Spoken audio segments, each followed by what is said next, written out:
Hello সবাই, আজকের গল্পটি আপনাদের পছন্দ হবে, কিন্তু তার আগে সাবস্ক্রাইব বেল আইকনটি চাপুন যাতে আপনি ভবিষ্যতে আরও নতুন ভয়ের গল্পগুলো মিস না করেন।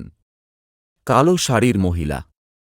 সন্ধ্যা নেমে এসেছে, রিয়াজ মোটরসাইকেল নিয়ে ফিরছিল গ্রাম থেকে শহরে। রাস্তা ফাঁকা, চারপাশে শুধু গাছ আর জঙ্গল। হঠাৎ সে দেখতে পেল রাস্তার পাশে এক মহিলা দাঁড়িয়ে আছে, একেবারে নিস্তব্ধ, পরনে কালো শাড়ি। রিয়াজ পাশ কাটিয়ে চলে যেতে চাইল, কিন্তু কেমন যেন একটা অনুভূতি হল মহিলাকে পেছনে ফেলে যাওয়া উচিত নয়। সে একটু এগিয়ে গিয়ে তাকাল, মহিলা হাত তুললেন, যেন লিফট চাইছেন। রিয়াজ দ্বিধায় পড়ল, রাতে একা কাউকে তোলাটা বুদ্ধিমানের কাজ নয়। কিন্তু মহিলার চোখ দুটো কেমন যেন ফাঁকা আর গভীর, যেন চেয়ে থাকলেও কিছুই দেখছেন না। শেষ পর্যন্ত দয়া করে মহিলাকে বাইকে উঠতে বলল। মহিলা চুপচাপ উঠে বসলেন। কিছুক্ষণ যাওয়ার পর রিয়াজ জিজ্ঞাসা করল, আপনি কোথায় যাবেন? কোনো উত্তর নেই। সে আবার পেছনে তাকাল।